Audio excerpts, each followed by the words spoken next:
GHMC పరిధిలో ఉన్న పలు సర్కిళ్లలో ఉద్యోగాలకు సమయపాలన అంటూ ఏదీ లేదు. వాళ్ళు ఎప్పుడైనా వస్తారు, ఎప్పుడైనా వెళ్తారు. ఎప్పుడు వచ్చినా రిజిస్టర్లో సిగ్నేచర్ చెయ్యడం వాళ్లకు పెద్ద పని కాదు.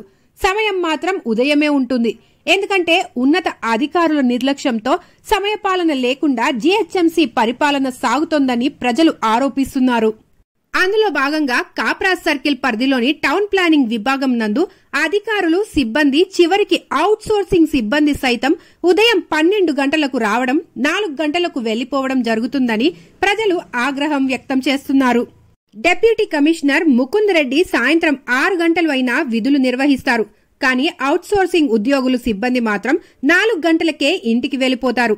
ఈ సిబ్బందికి అధికారులు తప్పించుకోవడానికి ఒక మంచి పదం మాత్రం ఉంది. అదేంటంటే ఫీల్డ్ పైన వెళ్లాము, ఫీల్డ్ పైన తిరుగుతున్నాము అంటూ. విజిటింగ్ హవర్స్ లో అధికారులు, సిబ్బంది లేకపోవడంతో కార్యాలయానికి వచ్చే ప్రజలకు చాలా ఇబ్బందులు ఏర్పడుతున్నాయని ఆవేదన వ్యక్తం చేస్తున్నారు. ఇప్పటికైనా అధికారులు స్పందించి విజిటింగ్ హవర్స్ లో అధికారులు, సిబ్బంది ఉండే విధంగా చర్యలు తీసుకోవాలని ప్రజలు కోరుతున్నారు.